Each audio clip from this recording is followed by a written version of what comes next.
Assalamu alaikum, welcome back. Just before the break, I was telling Sayyid a quick story about how at my workplace, there was a person, he was an atheist, he didn't really know if God existed, but I think my interaction with him in the workplace got him to convert to Islam, alhamdulillah. So I was actually quite lucky. He saw me as a person who he can look up to. So I was really glad for that. Another topic I think we should go into is how sometimes in the workplace we find that we can maybe lose a deal in business, or a surgeon, God forbid, may kill someone accidentally through their operation.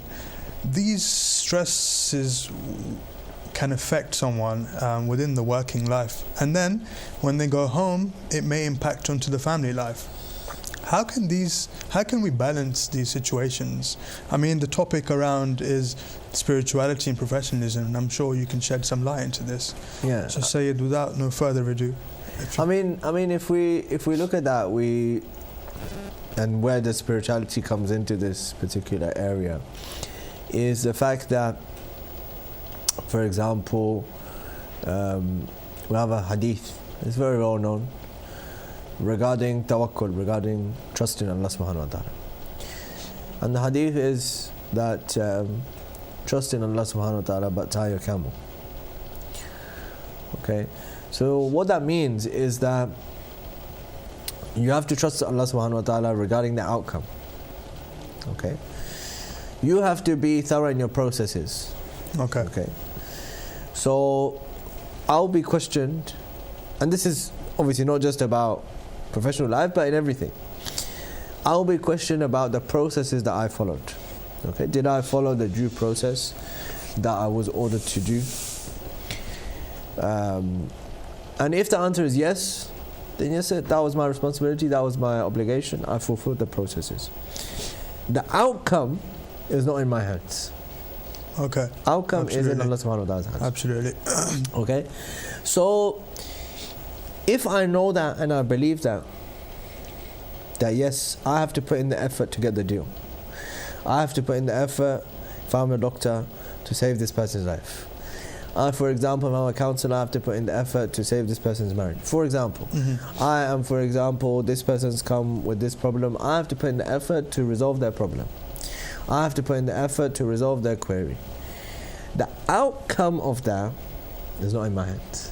Absolutely. Right? It's in God's hand. Oh, by the way, we're going to be taking phone calls now, so if anyone would like to call in, please go ahead. Yes. So the outcome is not in my hands, right? So the moment that I believe that and I know that the outcome is in Allah subhanahu wa ta'ala's hands, is the moment that I will be able to free myself from that, if you like, remorse or difficulty or sadness or stress that I got for losing the deal, for example. Why? Because I know that inshallah ta'ala Allah has got something better for me. Absolutely. Okay, or for example, that person was going to die. Okay, it just so happened I did my effort in order to try to save that person's life, but they were going to die, because life and death is in Allah subhanahu wa ta'ala's hands. So similarly, or this person, X was going to happen to them anyway. That outcome is not my responsibility. My responsibility is to make sure that the process that is supposed to be followed is followed correctly. And once I involve that spirituality into my life, into my professionalism, then I would be able to, to deal with that, all of those situations in my stride, and say, yes, I did my effort, I did what I needed to do, but maybe that was just not for me. That opportunity was not for me. That thing that was not supposed to happen to me. Okay, we have a caller on the line. Yes. We can take question. Yes. Assalamu alaikum. Hello. Hello, good evening. We're all stuck in the past. We need to come to present. Present is a gift. The future we cannot predict. Present में सबने dent डाल दिया. Brother President, everybody wants to be sit to a high seat and take in charge. Sorry, can you say that louder, please? All right. No, I think we should carry on. I don't know where that call came from, but let's carry on. Okay. So like I said, we have to take these things in our stride, and if I've got that tawakkul, right? This is where my spirituality will help my professionalism. That if that tawakkul is with me, then I'll know that what Allah subhanahu wa ta'ala wants me to have, it will reach me. Okay. Nobody can stop that from getting to me. And what He doesn't want me to have, it will never get to me. Irrespective of what I Absolutely, do. it's a challenge given by Him to us. Right. So I have to put in my effort. I can't say that if the rizq is going to come to me, so I don't need to put in any effort. No, I have to put in the effort, and inshallah, the outcome will be from Allah subhanahu wa ta'ala. Inshallah. Okay. So at the workplace, we start to earn money after we've graduated. What are some of the ways we can use the money, the income that we're receiving, to give back to society?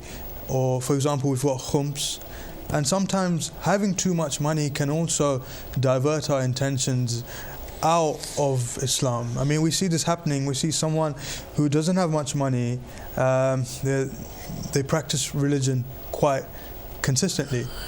As soon as you start becoming rich, you can see that there's a difference in that person. What is here that we need to remember? Right, so if we look at what religion demands from us, so for example, one of the demands that faith has from us is called zuhud. Okay? And when it comes to zuhud, some people think that it means that, for example, a person has to be very poor and say, live simple life. No. Regarding zuhud, we have a hadith. And this hadith is very beautiful.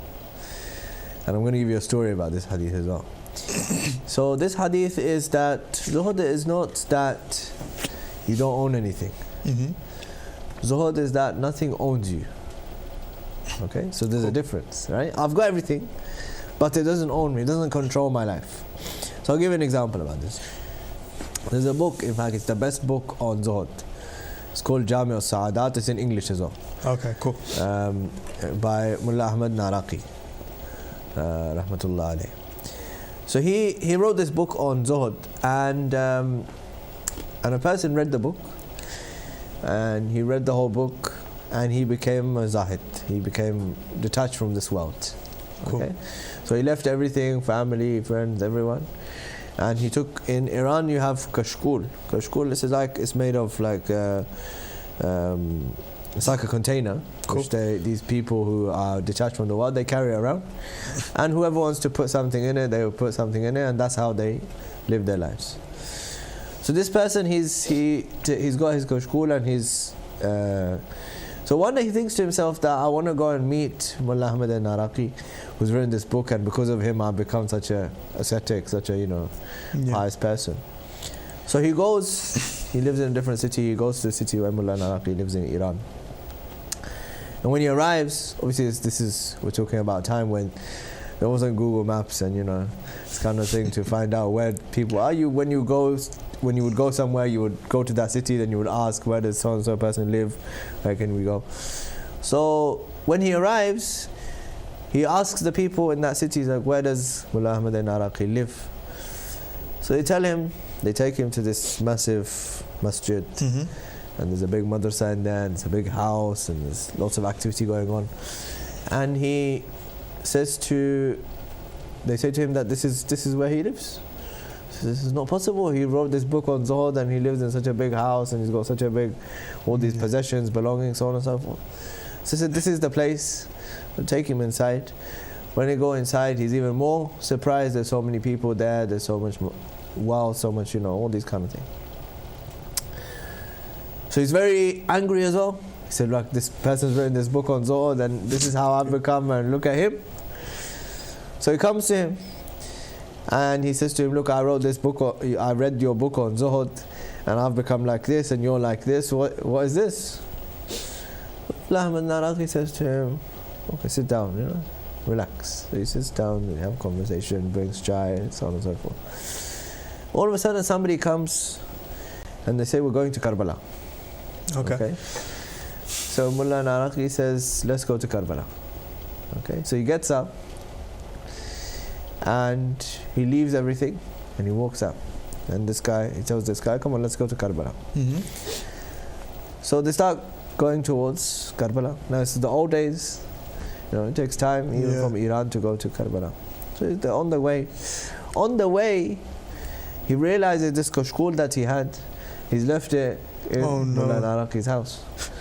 So he says to him, I left my kashkul in your house.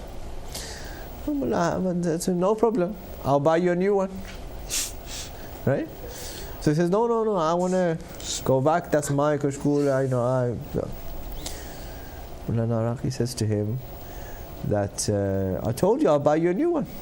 He says, no, I have to go back and I need to get my one.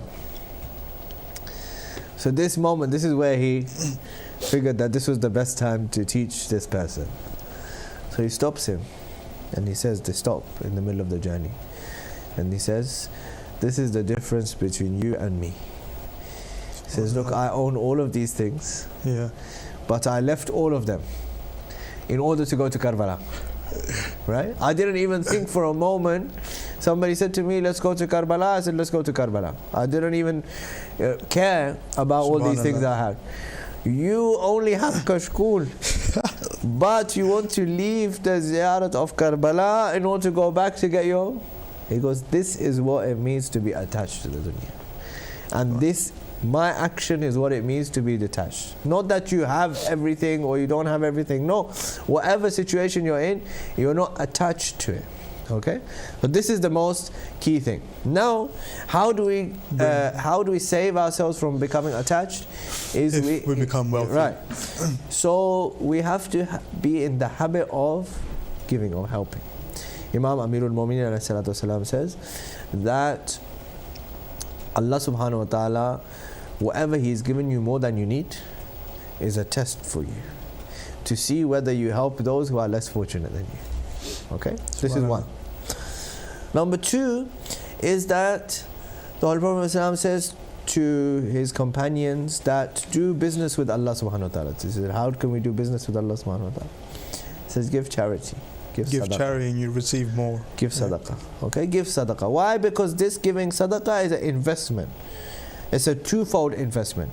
It's an investment in your hereafter, right? That you helped somebody else. But it's also an investment in this dunya.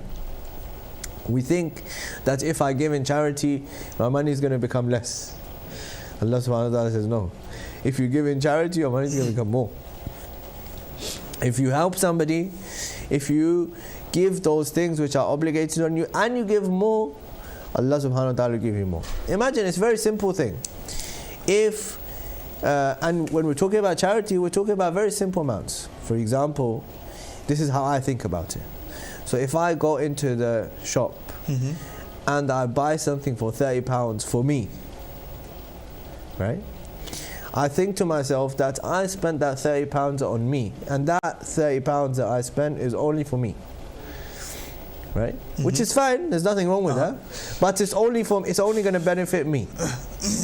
Whereas if I spend £1 per day, right? I put my standing order, £30 a month, £1 per day. That's going to help somebody else. Even if it only helps one person.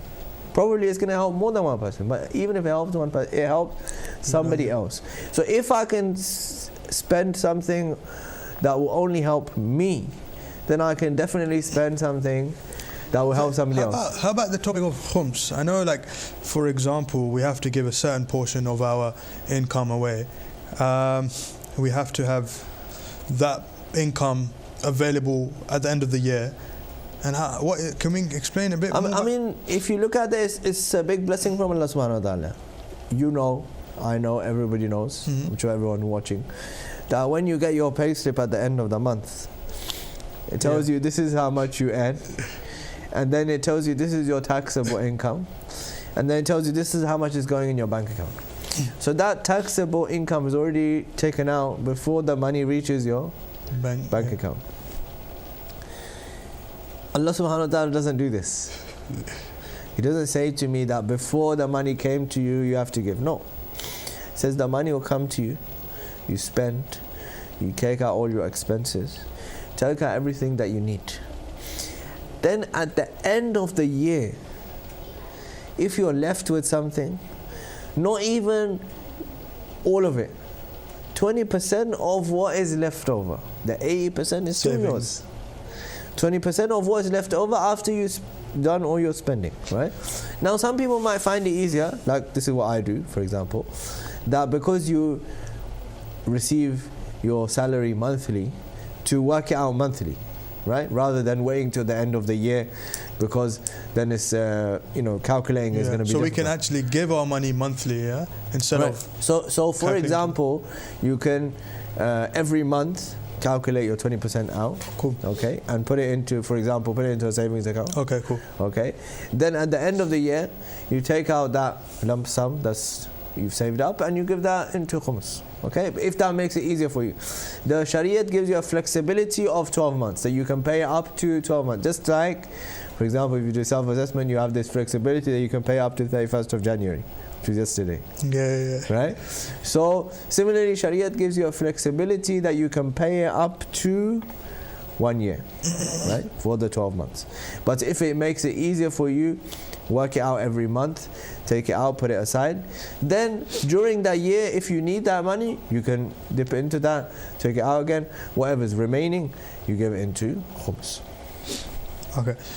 But going back into the working professional life, it's a key question I think everyone out there is going to relate somehow. How do we deal with conflicting issues in the workplace? So I think this is a big issue. For example, me as a professional, I also face issues where I'm at meetings and the meeting that I am is with the opposite sex. So, do I shake the hand? Do I don't? And in the world of corporatization today, sometimes you have to go to these social outings to get that promotion, unfortunately. Yes. So, I mean, and these social outings, you know that they're involved with drinking, etc. What are the things that we can do to ensure we have that hijab in place? Right. So if you look at some of the issues, for example, are things that we could easily resolve if we are just upfront about it in the beginning. Okay. So for example, if I'm going for an interview, then when I get the offer of the interview, in the email say that, look, out of respect for my religious obligations, I do not shake hands with people from the other gender, and so you might not even get that interview. Yeah, right. I mean, so this is where you have to tawakkul on Allah subhanahu wa ta'ala, right? That you have to be at the forefront and clear. And this is very good if you tell them beforehand, right? Because it avoids that awkward situation. Right? There's many examples of this. For example, my sister, when she was graduating, the vice principal was a man, so she put in an email before the graduation saying, "Look, I'm not going to shake hands," and so they don't put their hand out. Absolutely. Okay? Because you told them beforehand, so it avoids that awkward situation. What about the world of corporatization today? Yes. So what about you're already in the workplace and you have these issues? So we're coming to that. So that's for example in that beginning situation. If you did it in the beginning, then that way. And I found that, and this is from experience from other people as well, that if you tell them beforehand, if you're upfront about the situation, then they'll respect you for your for your stance. They will not press you over a particular issue. Even though nowadays the handshakes become a bit of a political issue. Yeah. Fiqh, what's the fiqh ruling behind that? So the fiqh ruling is that you cannot shake hands with anyone who's not mahram with you, unless it's either behind a barrier, so either you're wearing gloves, or there's some other kind of physical barrier, or it's in the state of very, very difficult necessity. Okay, so that is sort of obviously life and death situations, very, very severe situations, not something at the very last resort. Okay. So there are ways around this, right? So that, you know, if you make this clear in the beginning. Okay. If you didn't, for example, the issue did not come up, but it's all of a sudden it's come up now. So you have to, at that moment, have to make your judgment call and say that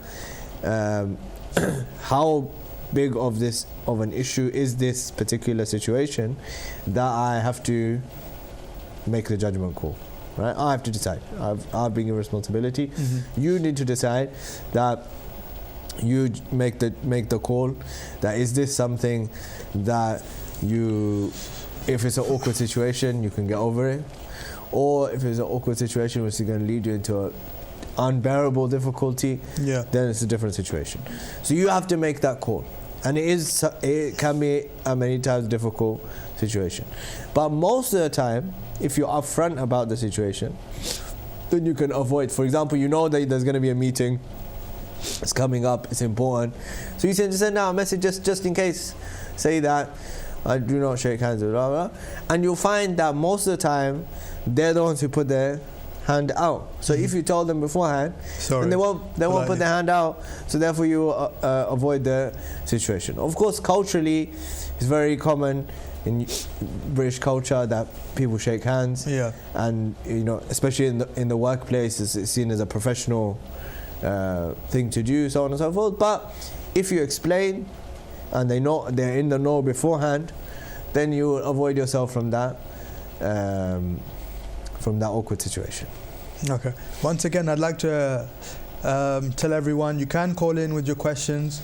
We have Sayyid here with us, so please do go ahead if you can, if you have any questions to ask. Okay. Now, speaking about the workplace a bit more, what does our religion, so someone who's looking into the professional life, what are some of the career aspects that they should look into which our religion actually allows us or promotes us to do?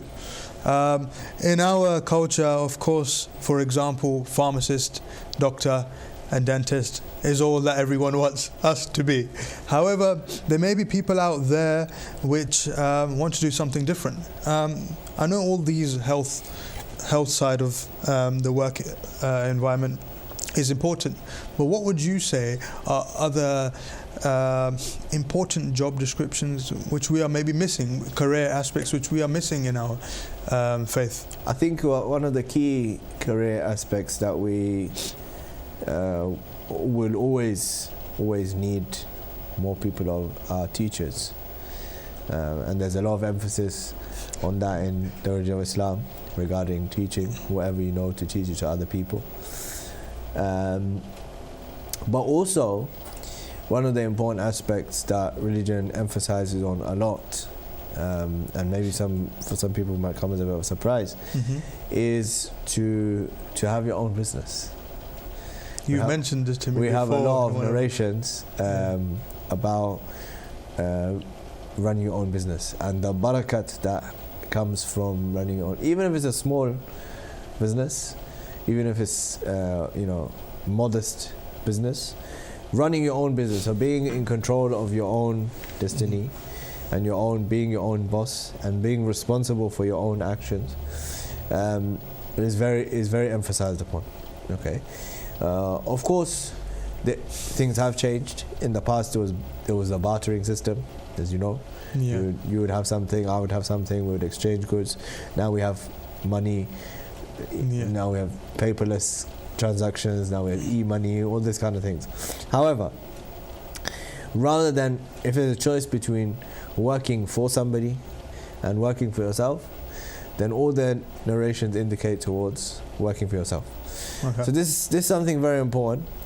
This also gives you more skills compared to when you're working for somebody else. Why? Because you have to take responsibility for all your actions. You can't put that responsibility on somebody else. You have staff underneath you, you're employing. So you are responsible in all aspects. Okay, and this is one thing that we also need to emphasize. In that area, person would also get barakat from Allah subhanahu wa ta'ala. But at the same time, which is a very important thing, is to make sure that we, like I mentioned regarding the advice from Agha, that we are representing Islam at every moment. So if I'm running a business and I do something wrong, or if I do something unethical or illegal, then that's not just reflecting on me, but on all Muslims. So that is a very important aspect to remember as well. Okay. That whether I'm in the workplace or I'm running my own thing, obviously when you're in the workplace you have less chances of doing that, but when you're running your own business there's more chances of doing unethical, there's more opportunities to do things which are unethical or illegal, or going around the law, bending the law, doing so on and so forth. So in all those aspects it's very important for me to cool. To bear that in mind. Sticking to this topic, as I mentioned, about our cultures and maybe our parents emphasizing on us to do specific careers, if we as individuals choose to do something different which our parents do not like, how do we tell our parents respectfully that, look, Mom, I don't want to be a doctor, I want to go into art? So how can we do this from a religious point of view? Of course, I think parents are seen as highly respectful in our religion, and we should go by this in certain ways. I'm sure you can explain that further. I mean, yes, there is there's a lot of emphasis, obviously, regarding the rights of parents. Maybe some other program, inshallah, we can go into that topic. However, like you said, not everybody can be a doctor, and it's not reasonable for everybody to become a doctor either. Okay. However, we have to. We are running out of time. That's fine. We have to, be respectful. Tell our parents. Say, look, I don't think I can do this. And this is what I'm interested in, and whatever I'm interested in is the topic or the area that I'm going to be successful in. If you ask me to do something but I'm not successful, there's not going to be a service to that profession or to the people who I'm going to serve. Okay. Thank you so much for that. You're welcome. I think we are out of time now. Thank you so much for everyone for coming coming and joining us today. Inshallah, stay tuned for another episode of The Best of Both Worlds. Khud Hafiz.